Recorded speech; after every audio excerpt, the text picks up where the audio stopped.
অনুশ্রীর বলা এক কথাতেই এবার ফেঁসে গেল গৌরী। হ্যাঁ বন্ধুরা, ভিডিওতে লাইক দিয়ে দেখতে থাকুন। যে মুহূর্তে কিনা অনুশ্রীদের বাড়িতে শতভাগ স্ত্রীদের জন্য যখন কিনা পুজোর আয়োজন করা হয় এবং সেই পুজোর আয়োজনে যখন কিনা কুসুম শতভাগ স্ত্রী সেজে যখন কিনা ভাগ নেয় এবং শতভাগ স্ত্রী হওয়ার সকল আচার অনুষ্ঠান সম্পূর্ণটা মন থেকে পালন করে যখন কিনা স্বামীর এর সুস্থতা কামনা করতে থাকে, ঠিক সেই মুহূর্তে অনুশ্রী সেখানে এসে হাজির এবং বলতে থাকে যে কী ব্যাপার কুসুম, আমার তো দেখে জাস্ট অবাক লাগছে যে তুমি শতভাগ স্ত্রীদের মতন করে সমস্ত আচার অনুষ্ঠান সমস্ত কিছু সম্পন্ন করে তুমি পুজো সম্পন্ন করছো। কেন এরকমটা করছো বলো তো? তুমি তো কোনো মতেই বিবাহিত মেয়ে নয় এবং তুমি তো একটা আনম্যারিড মেয়ে, এবং আনম্যারিড মেয়ে হয়ে তুমি এই সমস্ত কিছু করছো, সেটা তো আদৌ তোমার জন্য ভালো বলো তো? তুমি এই সমস্ত কিছু কেন করছো বলো তো? আমার তো সেটাই মাথায় ঢুকছে না। না হয় আমি মানছি যে তোমরা অভিনয় করছো, কিন্তু তার শর্ত এখন তো এখানে কেউ নেই, তাহলে তুমি কাকে দেখানোর জন্য এই সমস্ত অভিনয়গুলো করছো বলো তো কুসুম?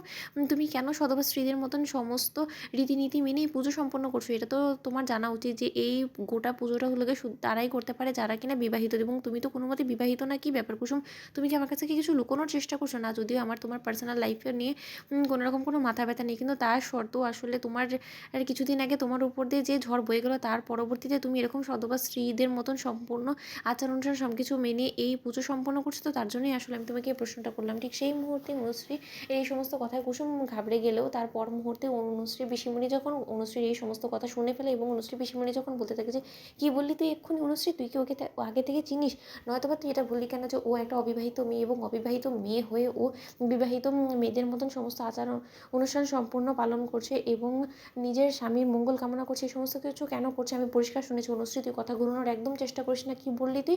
পরিষ্কার করে বল অনুশ্রী, তুই আগে ওকে চিনিস বলতো? এবং ও যে অবিবাহিত সেটা তুই কী করে বুঝলি? ও তো সিঁথিতে সিঁদুর এবং হাতে শাঁখাপলা পরে ঘুরছে, তাহলে ওই পুজোতে কেন ভাগ নিতে পারবে না? বল অনুশ্রী বল, চুপ করে থাকবি না। আমার চোখে কিন্তু তুই কোনো মতে ফাঁকি দিতে পারবি না। এই মেয়ে, তুমি আমাকে বলো তো তুমি কী লুকোনোর চেষ্টা করছিলে? ঠিক সেই মুহূর্তে সেখানে যখন রাজ এবং ভ্যাবলা চলে আসে এবং রাজ যখন বলতে থাকে যে সর্বনাশ করেছে, এখানে কুসুম না ফেসে যায়, অনুশ্রী কী সব প্রশ্ন করে বসে, ও আমিও বুঝি না। ঠিক সেই মুহূর্তে রাজ যখন বলতে থাকে যে আচ্ছা অনুশ্রী, তোমার কি এত সমস্যা বলো তো? তোমার কি হিংসা হয়েছে? তুমি তোমার স্বামীর মঙ্গল কামনা করে তুমি পুজো অর্চা করতে পারছো না? আমার স্ত্রীটা বড্ড বেশি একটু ধার্মিক, তো তার জন্য ও আসলে আমার মঙ্গল কামনা করার জন্য যেখানে সুযোগ পায় সেখানেও বসে যায়।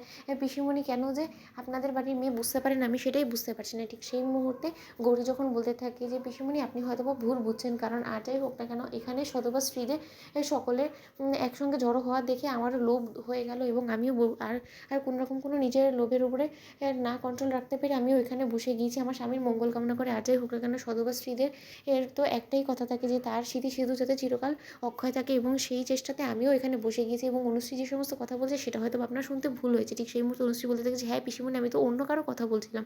তো বন্ধুরা লাইক এবং শেয়ার করো, সাবস্ক্রাইব করো।